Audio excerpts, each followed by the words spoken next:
hati-hati dengan utang loh. Nabi SAW itu mau nyolatin jenazah, nih mayat nih. Nabi udah begini nih, Allahu Akbar. Tiba-tiba berhenti. Apa pertanyaan Nabi kita tercinta Muhammad SAW? Nabi katakan, wahai para sahabat, apakah mayat ini ada hutangnya? Nabi nggak nanya, apakah mayat ini sudah haji? Nabi nggak nanya, apakah mayat ini sudah umroh? Nabi nanya, apakah mayat ini ada hutangnya? Awas yang punya hutang. Antum malam ini meninggal dunia, meninggalkan hutang, dan hutangnya tidak lunas terbayar, menjadi beban istrinya, menjadi beban anaknya, menjadi beban ayahnya, menjadi beban keluarganya, dan ruhnya terkatung-katung antara bumi dan langit, tidak diterima. Hutang itu wajib dibayar walaupun nggak ditagih. Justru orang yang membayar hutang sebelum ditagih itu menunjukkan bahwa dia adalah orang yang mulia. Dan sebaliknya, kalau ada orang yang berhutang kemudian nunggu ditagih, menunjukkan dia bukan orang yang mulia. Cukup sekali menghutangi orang seperti ini. Jadi kemuliaan seseorang bisa dilihat dari sini. Lah gimana? Wong kadang yang menghutangi itu mau nagih ya nggak enak, serasa mengemis padahal itu uangnya sendiri. Makanya dalam masalah ini harus dipahami baik-baik. Hutang itu dibawa sampai mati. Hutang itu bukan hanya tanggungan di dunia saja, tetapi juga ditanggung sampai di akhirat kelak. Kalau ada orang meninggal yang punya utang, nggak mau buru-buru ditagih. Jangan baru meninggal masa dulu ditagih, nggak enak. Padahal dia lagi tersiksa tuh. Nabi pernah begitu, ngelihat satu jenazah. Nabi bilang, kesian nih jenazah. Kenapa ya Rasulullah? Lagi dibakarin kulitnya. Kenapa? Gara-garanya dia punya utang. Waktu itu ada satu sahabat yang berjanji mau membayarkan utangnya si orang ini. Nabi bilang, fulan, kamu kan pernah janji waktu itu mau bayar. Iya ya Rasulullah, nanti saya kerjakan. Jangan nanti, sekarang. Ini orang kesian diazab karena dia punya utang, belum menunaikan hak orang lain, udah meninggal dunia. Buru-buru dia bayarin utangnya. Kata Nabi, sekarang udah adem kulitnya. Kebiasaan yang nunggu seminggu, ada yang nunggu setahun. Jangan, langsung kesian setahun dia diazab. Kalau ada yang punya utang, datengin keluarganya. Saya pernah ngutangin bapak anda, anaknya bayar. Enak, selesai deh. Intinya apa? Sebelum mati, sebelum meninggal, kita bereskan urusan. Ada orang punya utang sampai dia mati tak lunas. Apakah di akhirat dia masih hutangnya ada? Bagaimana cara membayarnya? Maka dia di akhirat akan dituntut sebanyak utangnya itu. Tapi duit tak ada di akhirat. Amal dia akan diambil, diberikan. Lalu kemudian kalau habis, orang yang banyak utang diambil, habis. Ukhizat khotoyahum, diambil dosa mereka, curiat ilahi, dicampakkan ke dia, summa turihat finnar, lalu dia dicampakkan ke dalam api neraka. Inilah orang yang masuk neraka bukan karena berzina, masuk neraka bukan karena narkoba, masuk neraka karena memakan harta orang dengan cara batil. Sekarang orang bangga, alhamdulillah Pak Ustaz, si Anu yang kemarin ada saya pinjam duitnya, terus mati dia. Bangga, nggak bayar hutang, merasa dapat uang gratis. Ente akan dihidupkan di akhirat, bayar itu semua di akhirat nanti. Yauma la yanfa'u malun wala banun. Hari itu tak ada gunanya harta, tak ada guna anak, kecuali orang yang datang menghadap Allah dengan bersih plong. Orang yang punya utang dan wafat itu diikat terus selama-lamanya, dikubur, diikat. Cuma kita tidak lihat karena ini sudah bicara alam gaib. Kapan dia lepas? Nanti kalau dibayar utangnya. Jadi kalau tidak ada yang bayar utangmu, terikat terus, Pak Ustaz. Terikatlah dia. Maka adik-adik sekalian, jangan berutang. Oke.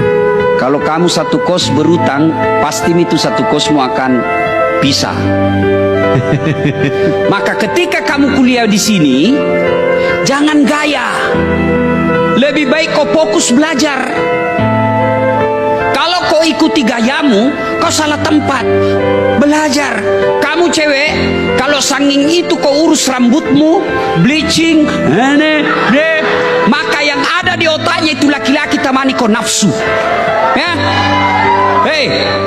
Yang ada di otaknya yang temani kau duduk itu bagaimana caranya nak bawa kau di kosnya.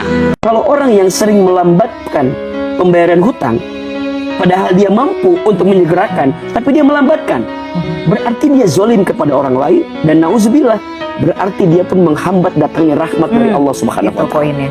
Nah, waktu kamu berhutang kan ditolong sama orang yang ngutangin kamu gitu. Nah, sekarang kamu udah punya hutang, harusnya kita bayar, tapi kita nggak bayar, padahal kita mampu. Sedangkan kita lihat orang yang kita hutang itu sulit hidupnya, berarti ada kezoliman yang terus kita pupuk di situ. Maka wajar rahmat Allah jauh kepada kita, pertolongan Allah tak datang untuk kita. Mungkin kita juga menghadapi hal-hal sulit ya. Termasuk rezeki pun juga menjadi sulit. Makanya Allah Subhanahu wa taala itu memberikan satu garansi kepada kita. Siapapun yang punya hutang dan dia ingin segera menyelesaikan hutangnya, maka Allah akan bantu orang tersebut. Kamu tahu nggak, orang mati bawa utang di zamannya Nabi nggak mau nyolatin. Nabi tuh kalau ada sahabatnya mati, pertanyaan Nabi nggak yang dia sholat apa enggak, misalnya gitu. Dia durhaka sama orang tua apa enggak. Nabi Muhammad pertanyaannya satu aja, indahuddin, alaihiddin. Kata Nabi, dia punya tanggungan hutang apa enggak? Kalau dibilang nggak ada, Rasul dia orangnya nggak utangan waktu hidup. Nabi sholatin. Tapi kalau dibilang ada, Rasul dia punya utang sama fulan, punya utang sama fulan, punya utang sama fulan. Nabi Muhammad pamitan nggak jadi nyolatin. Apa artinya? Nabi tahu syafaatnya tak akan bermanfaat buat orang yang punya hutang.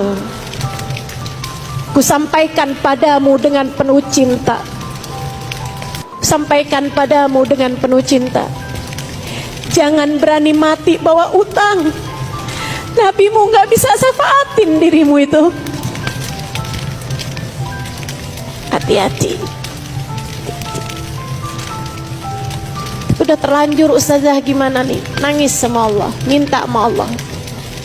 Jual barang-barang yang kamu punya buat kamu lunasin hutang-hutangmu itu. Nggak apa-apa nggak punya rumah, rumahnya ngontrak, yang penting nggak punya. Nggak apa-apa nggak punya kendaraan, kamu bisa naik kendaraan umum buat hadir majelis taklim.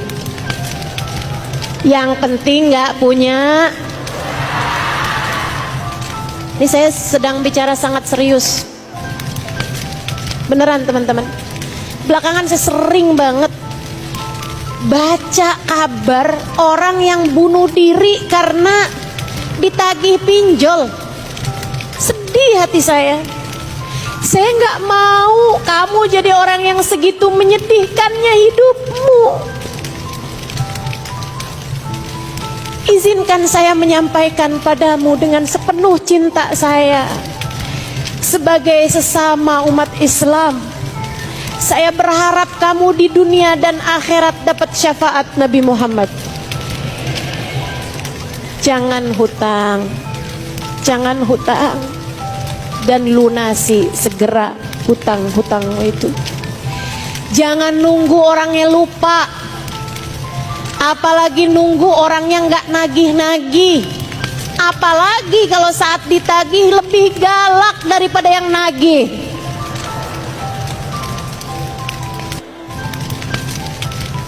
Yang kamu hutangin bisa aja kamu berusaha untuk dia lupa terhadap utangmu, tapi Allah tidak. Tapi catatan hutangmu akan tetap ada hingga kelak di hari akhirat nanti. Allah minta kamu bayar satu danik yang kamu kuasai tanpa ada izin dari pemiliknya. Satu danik tuh kayak 5.000 rupiah teman-teman. Itu harus kamu bayarkan dengan 70 sholat fardu yang diterima di sisi Allah. Padahal kita semua tahu khusyuk begitu susahnya. Sholat diterima sama Allah tuh yang mana dari sholat kita yang diterima sama Allah?